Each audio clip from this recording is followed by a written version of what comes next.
Previously on My Mind and Me. One of the other things that we may notice early would be withdrawal.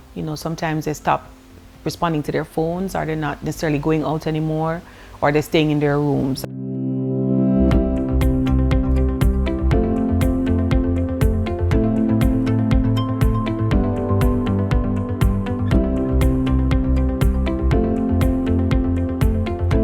The World Health Organization says a mentally healthy person accepts themselves with their strengths and their weaknesses. They can accept others for their strengths and weaknesses.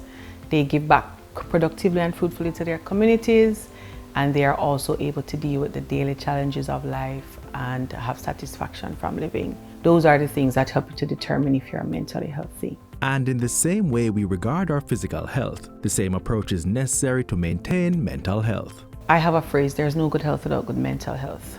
So our minds are what we use to solve problems, and this is where we are looking at. So if your mind isn't well, then physically you're also not going to be well. And sometimes we have mental challenges that manifest physically. So it's just as important when we look at overall health to make sure we include mental health. There are some habits we must adopt to maintain mental well-being. Stress management. What are the things that are a stressor to you? How can you respond better to them? How can you remove yourself from them, or how can you remove them from you? Flexibility is very important when it comes to your mental health. Self-care. When we talk about self-care, sometimes people think it's selfish. It's not selfish.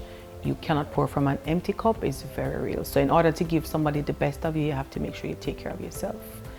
Other tips can include setting boundaries. So like work-life balance, when you go home, turn your phone off, don't check your emails. When you're at work, don't be doing personal things that get in the way sometimes, just boundaries. Learn how to say no is a very important one. I'm not saying being selfish, but the more you say yes, the less time you have for yourself and what you need to focus on. Recognize the different roles that you have. It's hard to be everything at the same time, and for some people they may disagree, but I believe in prioritizing and not balance. Balance indicates an evenness. You can't always balance everything, so you may have to prioritize in the moment. What is it that's most important? And I'd say the last one is learn to listen to your body and your mind. If it needs you to do something, do it before it forces you to do it. Like when you're too exhausted and it needs to rest, rest before it rests for you. Mental health challenges are real, as are the stresses of life, and the two often collide, having persons mistaking one for the other. Stress is a normal reaction. It depends on how the stress affects us, and we have different stages of stress, but what's important is the stress management. So when you determine my response to the stress, it's what you need to focus on. Am I able to come up with a plan A, B, and C and respond accordingly? Do I feel too overwhelmed to address it any at all? And or does it stop me from functioning? One of the things is that we encourage the persons who are struggling to ask for help. Asking for help can be simple things. What if you just need some time to get some extra sleep? Perhaps somebody can help you if you have children, for instance, to drop them off and you could sleep. It could be as simple as doing a meal prep and preparing several meals ahead of time so you don't need to cook every single day. But family and friends too, it's important to be observant, pay attention to what's happening. We find ourselves very busy and caught up, and know that technology allows us to check in. Sometimes we're not checking in at all. So I encourage checking in. I encourage being there to help in the way the person needs the help. Don't turn up to do something that they didn't ask for, or they may not need, and then you complain that they're ungrateful. So if they want to sleep, would you babysit, or would you allow them to sleep? If they want to go watch a movie, would you still do the same thing and allow them to just go watch the movie? They just may need a minute. Are you able to follow them to see the therapist? Are you able to recommend that they go? Are you able to help them with medication if that's what they need? Are you able to just provide some groceries? Can you cook some meals and take them over? And it is not enough to ask for help, but if you need to, get help. There are mental health clinics in all our parishes. We have a suicide line and a mental health line at the Ministry of Health and Wellness, and they also have an email address.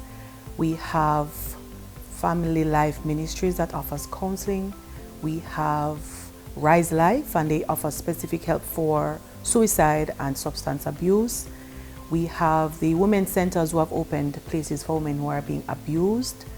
And we have UNICEF has a WhatsApp number that helps adolescents up to young adults.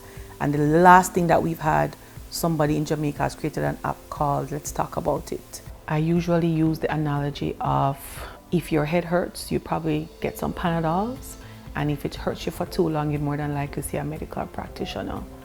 Or if you go home and you paid your JPS and your light is gone, you'll probably call an electrician. Our mind is what we use to solve problems, and if it's not working, we're not going to be able to respond appropriately. If you've tried and it hasn't worked, why would you not get some professional help to figure out what is it that you need to do and how best to move forward?